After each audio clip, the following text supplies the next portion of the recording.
Imagine talking to someone every single day, trusting them, building a future with them, only to find out they never existed and that everything you gave them is gone. Today, I'm sitting down with a woman who lived through that. Not only was she a victim of a romance scam, she's now exposing how these scammers actually rewire your brain to make you send them money. And what she's about to explain might make you realize this could happen to anyone. Beth Hyland, welcome to the show. Thank you so much for being here. It takes such courage not only to be a victim, but to come forth and tell your story. So I am flattered to have you on the show today. Thank you. Thank you for having me, Matt. It's a pleasure. So, Beth, I want to start at the beginning. How did your relationship start? Well, let me start back when I got divorced in 2019. It was a good thing. I needed to move on. There was just no working things out. And I was really happy when I left.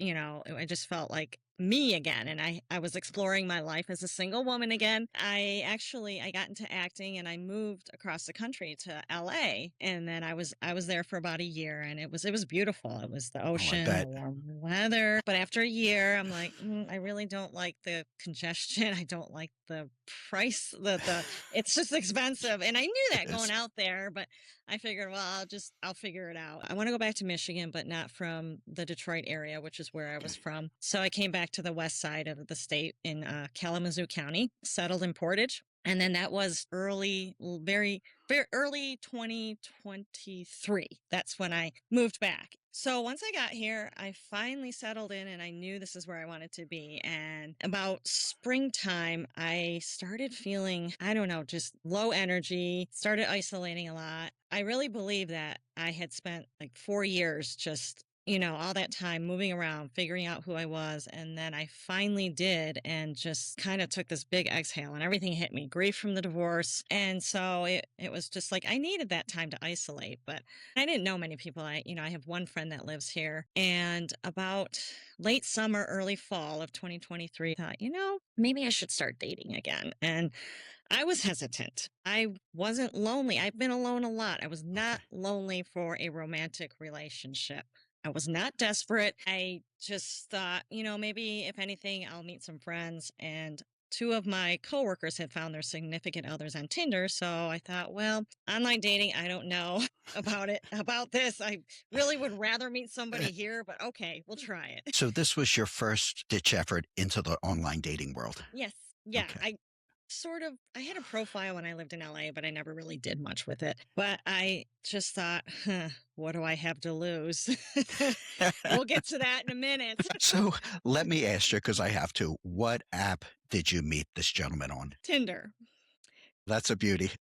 Yes, Tinder. Because my coworkers were on Tinder. I'm like, we'll start with Tinder. And that one of those coworkers, we actually did like a photo shoot outside of work, like it was a beautiful day. We took pictures. Was ready. I was serious. I'm like, okay, we're going to get this great profile up. And I bet it looked great.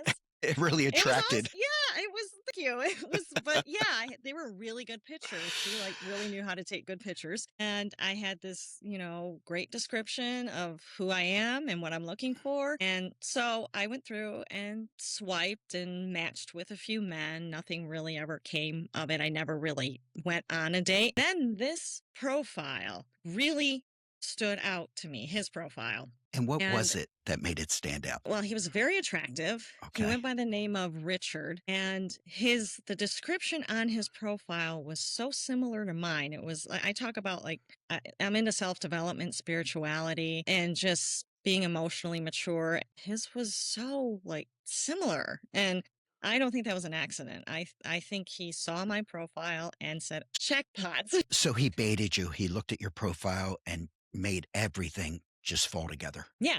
And that's what they do. They mirror you. Okay. So when I swipe, I remember that moment seeing it's a match. And I just remember kind of just like a little bit of ooh, like a zing, like a zing feeling. It's just more than any other match. And when I look back, I literally think he had me at it's a match. It's a little corny, but No, no, I appreciate your He had honesty. me at it's a match. I didn't know it then, but I reached out right away and I said, "Hey, Richard, I love your profile." And within a half hour, I think he responded. He said, "Hey, thanks." And so we started chatting, and he was asking me a lot of questions like, what are you looking for in a match? And just, I think every day from there we texted. I don't think there was a day where we didn't communicate. At first, it was just light. Do you feel Yeah. he was love bombing you? I mean, in other words, it was probably Um. methodical. Did he start slow with the Yeah. compliments and they just started to expand and expand? Yes, Okay. absolutely.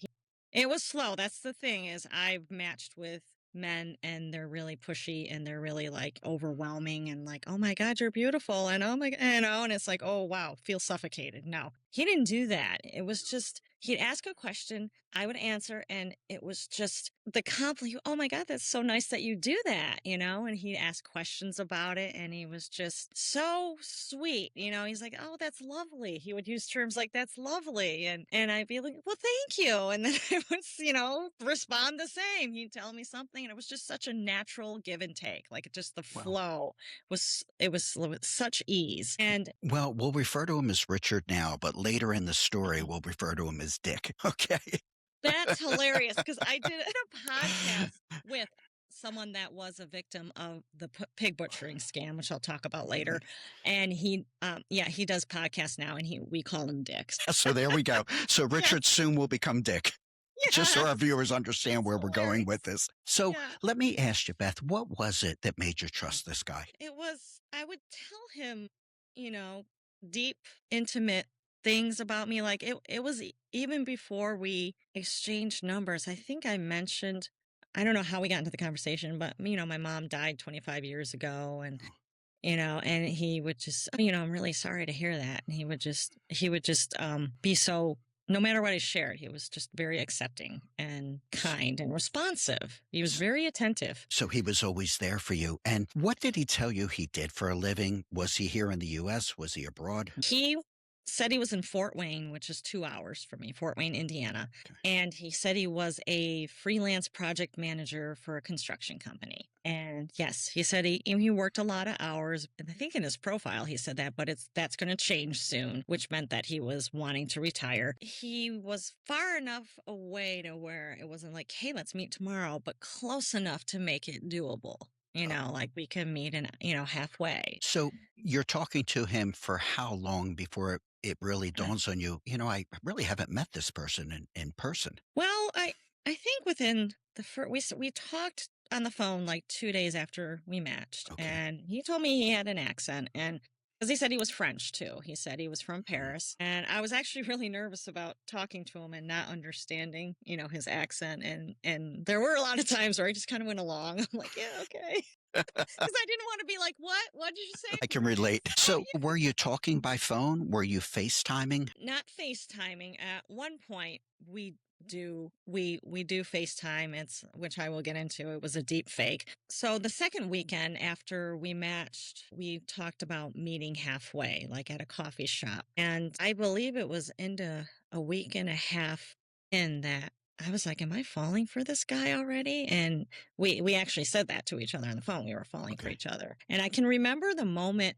it felt like this is really becoming something. It was like six days in. I said I was gonna. We were on the phone. I said I'm gonna go for a walk. It's a beautiful fall day, and he's like, "Great, I'm gonna, I'm gonna go play golf." And then somewhere during my walk, I remember where I was. He said, "Hey, I'm just taking a break from the game. I just want to let you know I'm thinking about you." And that was just like that took my breath away. It was just like, wow, this is becoming something because he's out and he's thinking about me, and this is a mutual feeling. So, yes, that next week when we talked about meeting, he said, "That'd be great, except just so you know, I might have to go to San Diego on business." I had a feeling he would have to go. So, like the night before that Friday, he left. He said that I think there's a project we're working on, and I think it might be getting behind, and I need to go over there and see what's going on. Thought he might be gone for a week or something. So that's how he postponed your first face-to-face meeting. Yes, Okay. we continued to talk and text, and I had this thought that my two coworkers, they did background checks on their significant others, and I thought, that might not be a bad idea.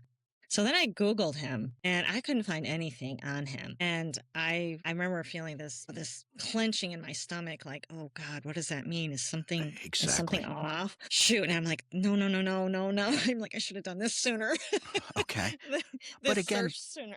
people in Yeah. that age group, a lot of people don't have a digital footprint. So is that how you justified it? So things I continued? I Googled if you could hide yourself from a Google search, and I think you can like hide certain aspects. But yeah, I don't know about that for sure. Like you can make, I don't know, make yourself more private. That's what I thought. Maybe he's just a really private person. But Okay. still, later on, I get this daunting feeling that something's wrong. I remember saying it out loud, something's really wrong. And Beth, this is long before any money exchanges hands, correct? Yeah, I Okay. mean, this All wasn't right. going to happen for another month at least So before any of this happened. you're a very smart cookie here. You had your red flags raised and you were looking into things. You knew to Mhm. look into his past online if you could. So tell Mhm. me what happens next. Well, I after that daunting feeling I had, it was the same night, I'm sitting on my couch and all these romantic feelings washed over me. I'm like, I don't know where it came from because we never talked. He didn't like send a text like, "Hey, I'm thinking about you." He was, as far as I knew, he was on a flight to San Diego. Okay. And I described it like being pulled underwater, coming up for one last breath. That was the clarity, and then being pulled back under. And I believe it has something to do with what I'll talk about later, the chemicals in the brain, how they're being manipulated. And then I'm like, I just dismissed it. I just like, there's got to be a reasonable explanation. And I couldn't tell him, like, by the way, I'm falling for you, but I did a Google search. I can't find you. What's going on? I Exactly. couldn't So do it. so at this point your heart takes over and your mind Yes. becomes secondary. Yeah. Okay. Now, Yeah. let me ask you, when was the first time that a request for money came in? It was a month late. So we're at the end of October. And Okay. just that weekend first, that was the day when we did the Skype. We did a Skype video. He did a Okay. deep fake that Sunday and he said he couldn't hear me. So it was like 30 seconds. But I could see it was his picture. And then he said, well, I got to go to a meeting. And then I said, well, let's do it later. And then that Okay. night he kind of broke up with me. He said, he had to fire the site manager. He had to fire the employees. He's like, I got this contract to figure out. I don't know if I can focus on this. I want to be Oh, friends. I still want to be in contact. And I'm like, well, I said, so this is it after you said you wouldn't break my heart. And so I remember I was upset, but I'm like, fine, I'll just move on. I actually matched with a couple other people that night. I'm like, I'm just going to move on. Let's move on. The next day he reaches out and says, hey, how you doing? And I'm like, I can't talk right now. I'll message you later. And so I reached out and I said, I need some space. I said, I'm really upset at what you did, this 180. And he goes, I'm sorry. He's like, I made a mistake. I said, I just got scared. I was overwhelmed with anger and what was going on. And I said, well, are you going to break up with me every time you feel have a bad day? And he's like, no, this is a one-time thing. I know you're the woman for me in this lifetime. And so he called me. He's like, can I just talk to you? And then he's crying, saying, he was just, I'm sorry. And I'm like, oh my God. And then again, like I said, I still need space. I still had my guard up. The next day, that same, feeling, the romantic feelings wash over me. And that was what I call the final hook. I was in, I was gone. Whoever I was before that was not there anymore. Then it becomes really serious. And like, and a few days later, I mean, I'm looking at houses. I'm sending him listings. He was going to move here. We said we were in love. Yeah. And he was wow. the one that brought it up, talking about getting a house. And then, I'll come there and I'll stay at a hotel until we find a place. And so this went on we're in November now. And then the switch came when he said that he had told me he completed a project in Qatar 2 years ago, but they never got paid because he had to get out. They all had to just get out quickly. So he's been trying to reach out to the board for the payment, and they reached out to him and they told him, we want to get this payment to you, but we need you to come to Qatar. So that's when he said, I'm sad, but I'm happy because this is happening. I'm going to get this payout. I can retire. So he goes over to Qatar. And at this point, the next time we were going to meet was mid-December because I was going to see my friend in LA. And thinking he was in San Diego, we were going to meet up Okay. and then fly back together. But then he had to go to Qatar, but he said, I'll still be back. I'll just pick you up from the airport. So that was the plan. And around Thanksgiving week, he goes to Qatar. He has to hire a lawyer for the documentation. He has to hire a translator because it's the Middle East. Mhm. And so he's making these payments and he's sending me receipts because at this point we're unofficially engaged and we're talking marriage and he's sharing financial His information with financials. me. Yes, Yeah. absolutely. And that was another tactic to gain my trust. Absolutely. So the money comes when he tells me one morning, I can't log into my bank account. I have to make this payment. It's frozen. Can you try? So I'm like, yeah, I'd be happy to help. So he gives me the login, the password. He tells me exactly what information to put in and transfer the money. It goes through. It's successful. Wow. I was like, oh my God, I'm so glad I could help you with this. And I Mm. just fell deeper in love every time. Every And how time much was that wire, if you don't mind me asking? that was from his account. That Okay. was a $6,000 transfer from Okay. his account. The next day, he tries to log in. He can't. He said, will you try again? I said, yeah, of course. I try. I can't log in. We're Okay. both locked out. And so he's like, oh, this is not good. I have to go. I have to talk to my account manager with the bank. That day, later on, he says, I can't do anything. I have to go in person for facial verification. And that's in England, the branch that he has to go to. This meeting he's supposed to have with the board is in 2 days. So he's like, I need to raise the money. He never came out and asked me, that was the astounding part. I remember thinking, if he asked me, I'm going to feel uncomfortable, but he didn't. Then I felt like, wow, okay, maybe I said I would try to get money from my retirement if I could, but I can't get it in 2 days. He even said, wait a minute, just hold on, relax. I've asked a friend. Like, he didn't want to burden me with this, like Okay. discouraging me. He was being the man. He was being a gentleman at this point. Yes, not asking and discouraging me. So the next, when was that? It was the Friday comes and yeah, his friend, he hadn't heard from his friend. It was Thursday and then Friday, the day he's supposed to have the meeting, he can't have it. And he's just like, I am so discouraged. And at this point, I'm worried he's going to break up with me again from that one incident. I remember having that little like, what if, but he never did. So I'm at work and I'm like, I've got to do something. He's worked so hard. And then it occurred to me, maybe I can get some loans out. So then I told him, I said, let me do this for you. Let me help. If your friend comes through, I can pay off the loans. And then he calls me. He's crying. No one's ever loved him like this before, this whole, and it just touched me. So he baited you beautifully. He never asked. He He did. played completely off your emotions for you to Yes. volunteer. So you go and get these loans and then start Yes. wiring the money. So let me fast forward. By the I did it through time, Bitcoin. oh, you were doing It was Bitcoin. Yes, Yeah. Bitcoin ATM. Yes. Okay.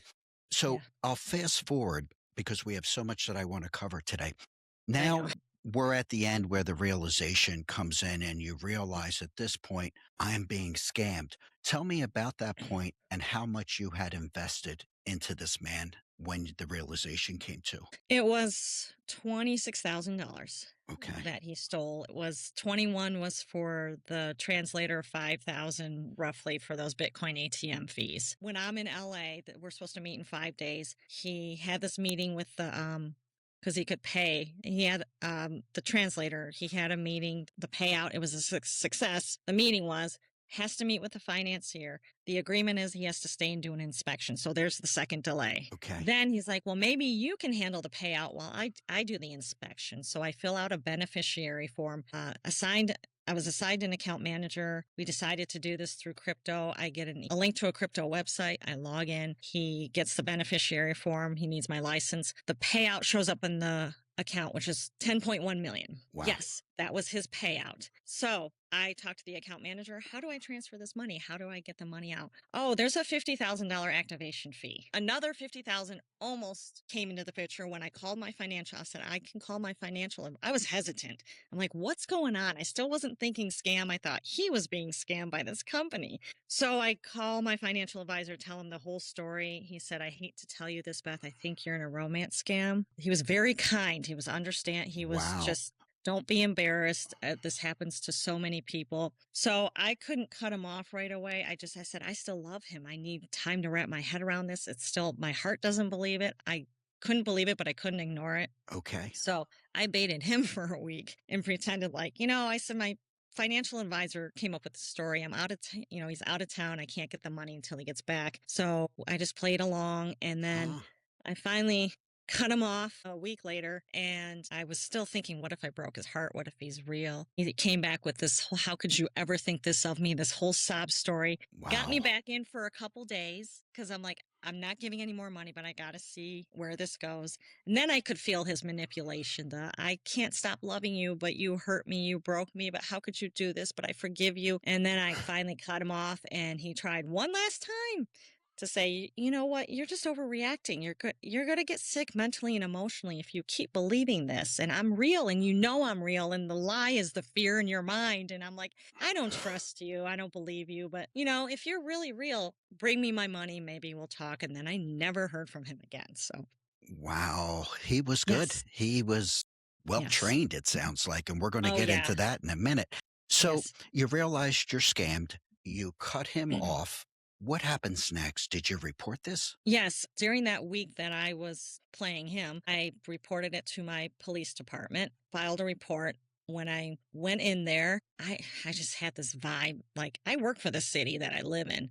So I knew some of I knew the police departments. I Okay. didn't know him personally, but you know what I mean? I worked indirectly with him. He was, I don't know, kind of felt, he never blamed me directly, but it just felt like, why are you bothering me with this? But okay, I'll file this report for you. And they asked if there was coercion. And at the time, I didn't believe there was. I thought they didn't ask for money. So I said no. But anytime I ever followed up, they just had to remind me that, in your words, there's no coercion. I'm like, well, it was coercive control. I've done my research. I know now. And they don't take it seriously as a crime. And because they don't see the coercion, and that's infuriates me. So, and at this point also, because he was local, where a lot of these scams are international scams, the gentleman's working in Qatar and the money was transferred there. So the FBI would take over in that Mhm. situation. But you went to your local police department because everything was happening within your state, correct? Well, yeah. I mean, Okay. on my end, yeah, the Yeah. Bitcoin Okay. ATMs, all of that was in, that's the first thing they say is just get a police report. I didn't expect them to go arrest the guys, but I do expect them to be a little more compassionate. So the angle they took is, look, you did this willingly. There is no crime here, is what they were. Exactly. Yeah, that's what I That's what they were understand. getting at. Yes. Wow. Wow. Yeah. So basically, no investigation, nothing happened at all. You were just out of the money. And how much money were you out at this point? It was $26,000 Total. that was Okay. stolen. So no Yes. other money was given, just the 26,000. And let me ask Correct. you this on a side note. I imagine that you are in debt to your financial planner for the rest of your life. Well, the thing is, it was a quarter of my retirement. So I took the money out of my retirement and paid the loans off right away. Okay. And I have since made back more than what was stolen, almost double in my Oh, retire. And I have a work retirement, so good it's for it's a you. little bit vindicating. And so the financial, I mean, I didn't care so much about the money. My heart was so broken, but the money represented the betrayal. So, Well um, spoken. Well so stated. I feel fortunate that another 50,000 would have been a lot tougher to deal with. Okay. So we're moving along. We're trying to heal. I imagine the heartache was just tremendous at this point. Now, a lot of people would shut down after something like this, and Hmm. most people don't even report it. And that's what allows these scams to continue. Hmm. But you went in the opposite direction. You became Yes. an advocate. What made you decide that you're not going to let this define you and I'm going to fight back? So even when I was still in contact with the scammer, I remember thinking, this is going to end. This isn't just a like we're struggling, let's go get therapy. This is going to end. There's no way around it. And I thought I've dealt with a lot of loss. I know the grieving process, but I don't know how to navigate something like this. And if anything could destroy me, it could be this. But that's when I said, I can't let this destroy me. And that's when I started rewiring my own brain. And I'm going to fight back. So I started like getting connections on LinkedIn. I was always willing to go into the media and share my story, and people caught wind of that. And it just took on a life of its own. And Wow. then I decided to write my book. Like I knew I wanted to write a book, but I'm like,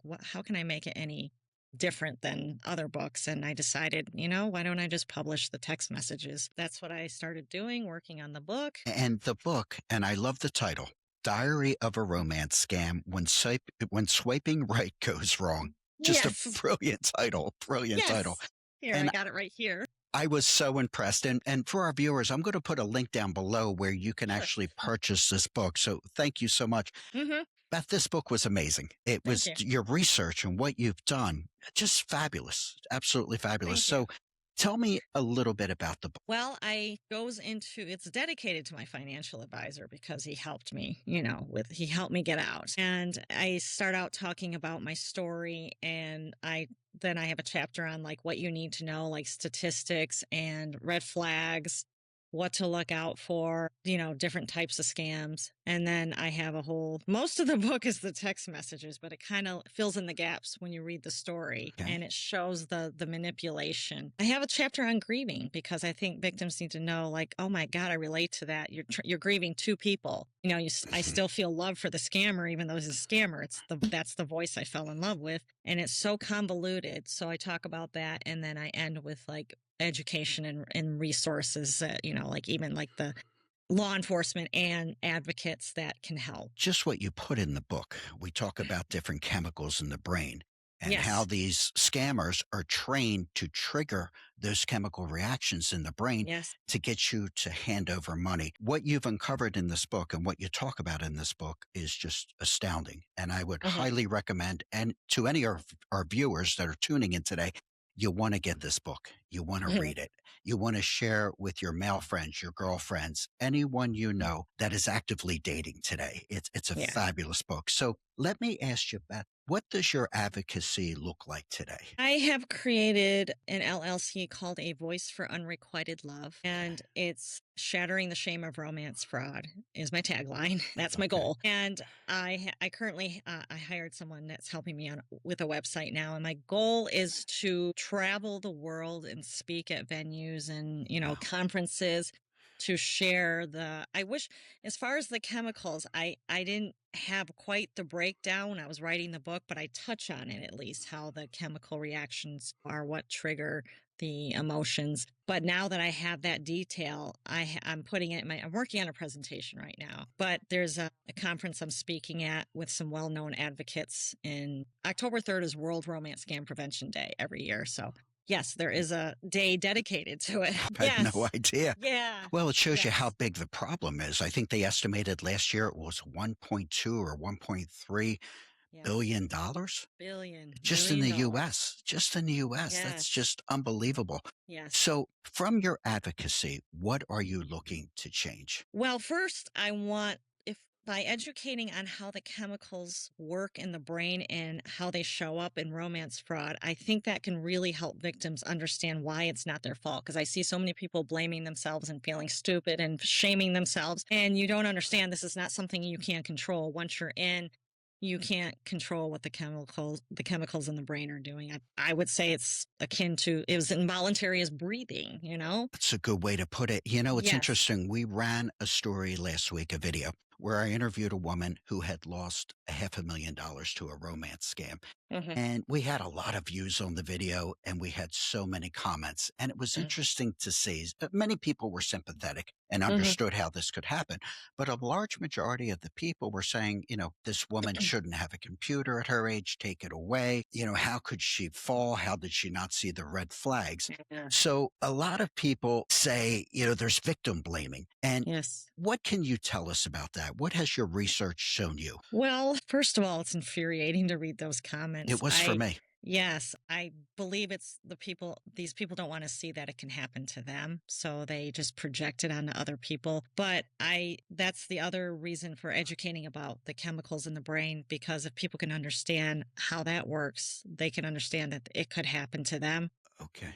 And changing the language we use in romance fraud, like money stolen versus money given away or lost. And Absolutely. so, not falling for a scam, we don't fall victim. We are targeted and manipulated. But yeah, So, would you say this isn't about intelligence? This is more about manipulation. Yes, that's the other thing is that calling people stupid and naive it's actually the opposite because intelligent people can be more likely to be targeted and caught in a romance scam because intelligent people, if they see a red flag or they see something's off, construct complex rationalizations. We have that ability to make it fit into our mold. Like okay, this is probably why this is happening. Whereas a simpler thinker might dismiss Exactly. it as this doesn't add up. It's fishy. I don't think so. So I think it's just our way of, and we think that being intelligent, that we can see it. That, like, for me, my intuition, we know when something's off, but if it doesn't feel off, everything must be fine. Exactly. And I think you would say intelligent people have that ability to really think outside the box, where someone that's a Yes. simpler thinker, it's either black or white, end of story. Would you Yes, agree? exactly. That's Exactly. 100% true. I like that. That is outside. We think outside the box. We can make it work Exactly. in And our I would brain. say, Yes. and I'm sure there's not a statistic, but if we look at all the people that have been victims of these romance scams, I would say probably 70% of those people are people of high intelligence. Yes, every time I hear stories, I mean, a police officer, I heard of a police officer that was victimized, or a Wow. doctors, biochemists. I mean, any intelligent person. And I guess that's what amazed me in your book is the psychology behind it, because this part Mhm. really stood out about your work. You Mhm. talked about how scammers manipulate the brain. Can you Yes. elaborate on that a little bit? Yes, it's dopamine is, I always say without going into a big biology lesson. Yeah, the Keep it simple for me, please. yes, yes, because yeah. But like dopamine is known as the craving chemical. So Okay. that's the very first chemical that's activated, and even in a normal relationship. But it's the love bombing, and scammers get victims on a consistent cycle of contact, like a certain time in the morning and a certain time at night. Right. And then they'll deviate a little bit, and then that creates a little bit of anxiety. I remember that happening in my scam. Like, I'm like, where is he? Why hasn't he reached out? And it creates more craving. And then they come back with this, and then there's this relief. He messaged, and then you get Exactly. excited, and so that's the dopamine, and then the oxytocin is the trust chemical. That's how they bond us. That's when they start telling us their sob story, their deep stories about the pain in their lives, and then it creates a desire for us to share, and then it creates this bond, and then later on in the scam it's trusting with the bank information. Okay. Bill, and the bond is so strong, we learn to trust the scammers over family and friends. Exactly. And I saw that quite a bit. They always seem to remove you from your family and friends. I'm Yes. amazed that people don't consult with their family and friends when they're going through this. I think a lot of that. So it starts with the dopamine. And then what other chemicals are they triggering in the brain to build that trust, to make you freely want to turn over money? Yes. Serotonin is the mood regulator. And Okay. when that is suppressed, it creates obsessive thinking, which is when we're always checking our phone, and that creates a stronger bond. And Okay. then there's cortisol is the stress chemical. That is not a romantic, is not associated with romance, but it's the cortisol spikes. First, it shows up as them like pulling away and then coming back, and you get a cortisol spike. But when it gets to the money, it's the cortisol spike is when they create a crisis. And then there's a period of, you want to help, and then you help. And then there's this period of calm and romance and affection, and then another crisis. And the more cycles that a victim goes through, the deeper the trauma bond. That's what causes the trauma bonding. And then it's just, which is why it goes on for years, because it's like it makes it almost impossible to see it or for them to walk away. So, when you were doing your research, were there Hmm. aha moments like that first time he broke up with you out of the blue? You were like, oh, Yes. this is what he was trying to trigger, or this is where we're going. So, this person was so good and so well trained. Hmm. How does that come about? How do they know these things? I have read they do hire psychologists to train them on this. So they know the psychology of it. So, this is just not some gentleman. sitting on his computer in Kiev, Ukraine. We're talking cartel level organization here? Yes. Wow. And Yes. what did you find in your research about these scammers? Because when we spoke briefly last week, I was fascinated at just Yes. some of the carrots you Yeah. were dangling in front of me about this. What can you tell Um, our viewers about? can I review one more chemical? Absolutely. Because it is the one I think that leads to the money. It's the Okay. vasopressin is a commitment chemical, and this is the bonding. This is where we attachment, and we become very protective. And they create jealousy scenarios, which mine did. My scammer did this. Yes. Like, someone like my ex-wife wants me back, but I blocked her. And it's like, oh my God, I'm chosen. I feel chosen. He's my man. And so this is where they create the us against them, us against the world feeling. And so that's why they trust the scammers more. And so, of course, we're Wow. committed. This is, they become our family, our fiancés, sometimes spouses. And so we want to help. So that's the big one, the commitment. And that happens pretty early on too. Yeah, Yes. it's the first time I've ever heard of that chemical. Everyone's heard about cortisol, dopamine. That's Norepinephrine another one, the excitement one, the that's butterflies. Yes. That's amazing. So, Yeah. I guess tell me, you've done your research and you've done some brilliant research. Tell me what you've found about these scam organizations, if you would please. Well, the big one in the West Africa and Nigeria is the Yahoo Boys. An advocate that I know really well. I told her my story, and she said that's a Yahoo scam because it's the type of scam the construction worker, the military, those are typical Yahoo scams, and Okay. it dates back to the Nigerian prince, and it became the 419 scam, which is that's Nigeria's penal code for fraud. And then Yahoo came from email when everything became like it used to be letters and then email Email. is that's why it's Yahoo now. And so there's huge, some of them do scams individually, but most of them are part of huge criminal organizations. I saw different scammers in my text messages when I went back. I could see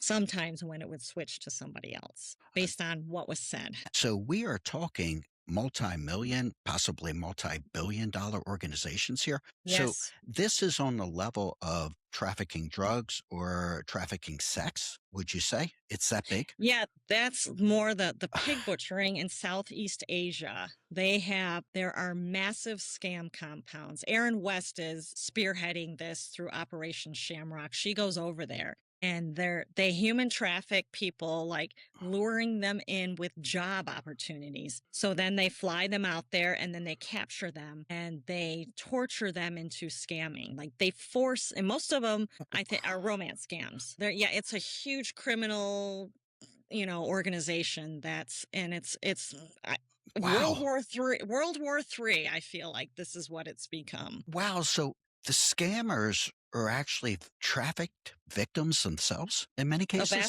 Yes, a vast majority, and some have escaped and they've done podcasts too. They've shared their experience of Wow. being over there and watching people tortured and killed. And if they don't meet a certain quota, they get tortured. And looking back, do you think Richard, aka Dick, do you think he was a victim of this? Do you think he was being held against his will, or do you think he No. was higher up in the organization? No, I think the Yahoo Boys are separate from this. Most of them, I don't think a lot of the Yahoo Boys are trafficked. I think they go in willingly or they're recruited like they're at university and they recruit them and they lure them with like you can make all this Of money and course. so I think that's very separate. I mean, some of them Okay. might be, but the Southeast Asia pig butchering scam, which is an investment scam. And Wow. yes, and that always starts with this random text message, almost always like John, I had fun last night. And you're like, oh, you have the wrong person. I get them all the time. All Yeah, the and then time. they start up, well, I'm sorry. Oh, I didn't mean to bother you. And then well, you sound like a nice person. And then they work up a conversation. Exactly. Yes. 3 times a week, I'll get something like that. Absolutely. Yes. Now, Yes. now, Beth, when we spoke on the phone last week, you talked about how language shapes understanding. And I wasn't quite sure what you meant by that. Can you talk about that a little bit? Yes, that's language can really affect how someone views any scam, but particularly romance fraud. Use romance fraud as much as possible versus romance scam, even though the title of my book, it just sounds better to say Diary of a Romance Scam. It's a But great title.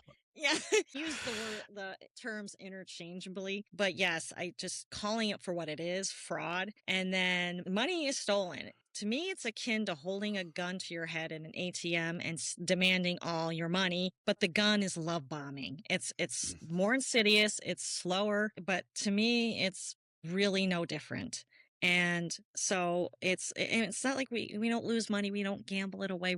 We feel Mhm. like we're giving it at the time, but it's stolen under false pretenses. Without a doubt, it is Yes. stolen, basically. Mm-hmm. And do you Yes. think when we in society call this a romance scam that we're minimizing how serious this is? I think if it's always referred to as a romance scam, yes, because I did see a comment on a post when someone said, "Yeah, my credit cards were stolen and I reported it." And someone said, "Well, that's different. This is a scam." And I'm like, "Oh, but no, this is fraud." So I think if it's always referred to as a scam, it just sounds like I went on a fake, shopping site and, I spent money on some stuff and they never sent it to me. That did actually happen to me one time, but that's just why I use that example. But I got my money back. I disputed it and got my money back. That Good should for have you. happened. That should have happened with the romance scam. But, yeah, so I think it simplifies it. It oversimplifies it when it's referred to as a scam and not fraud. Yeah. And getting back to the scam organizations, the Yahoo Boys, the pig Hmm. butchering, do you think they're trained to look for a certain MO, a certain characteristic of a person's profile? Or are they scamming people of all ages? Are they looking for men 40 and above, women 50 and above? What has your research shown? They, of course, will scam anybody that they can, get their, anybody that they can manipulate. However, they do, it's a lot of people think it's purely focused on seniors, which isn't true. I mean, I'm an example, I'm 54 but it happens to people who are younger. It happens to people who are older, but older retirement. So they will tend to focus on that more because they tend to have more money. And I think also they may be at a phase in their life where they're lonely. Their children are grown, leading their lives. They may be Yes. recently divorced, recently widowed. So Yes, they focus on that a lot. I see Divorced that. and widowed. I Yes. absolutely see that. So if someone is watching this right now and they're in a situation Mhm. like this, or they're starting to question it, what would you tell them? I would tell them to maybe do some research, read about romance fraud, see if there's similarities to what you're going through. Okay. Do a reverse image search. I know somebody who can do that for free. People can reach out to me if they have questions and just read about it and see if there's similarities. And everybody says, "Oh, you got to block them. You got to block them." And I get that. But also, I think you cannot rush a victim out of it. They have to come to terms with it. I talked to a victim the other night who's still in a scam and she believes he's real, but I think she's starting to. There's the very first victim I've ever talked to who is in a scam. So she's going through Yes. the process, and you're basically what that financial planner was for you, for this individual. In fact, it was referred through him because he buys my books and gives them out to people if they talk about scams. Wow. So this client said, "My mother in law's in a romance scam." He's like, "Oh, I got a book for you." She read it. She reached out to me. I said, "That's fine." And then she gave me her daughter in law's number and we talked for an hour. I never once told her she's in a scam, but everything she told me was classic. All I did was share red flags through my own scam, or I talked about it in generals. Like I said, they have sob stories, and of course he had all the sob stories. And so I just because I'm like, how am I going to talk to her? I don't want to push this on her. So all I did was listen, and she really opened up. And I said, you know what? You don't need the pressure from your family and friends. You need to be heard. You need understanding. And I think she appreciated that. And I told her everything she tells me is confidential. So I felt like now I have a better idea of when people ask me my family members in a scam, how do I deal with this? How do I talk to them? You need to let it's hard. I had to bite my tongue and not say you were in a scam. Yeah, Because she she was has to shut come. down on you. She has to come to that Yes. realization on her own. So Yes. you talked about red flags. So what are some of the biggest red flags people should not ignore? A lot of times it's their profession. They're in the military. It's always a profession with a reason to travel. Oil rig workers is huge. Mm, I hate to point out because some people are really oil rig workers and they're in the military, but they steal profiles of military men. And so it can be the profession having, although video calls anymore, you can't really go by that because they do deep fakes, but just always delaying the meeting. And it's always a sob story. They're widowed, their daughter died, mm. all these bad things like they're getting ready to meet him and then they're held up at the airport or they're in a car crash or they'll send like fake pictures of them in the hospital. And so, yeah. Yes, that's what happened to our victim last week. Absolutely. Yes. Absolutely. The scam.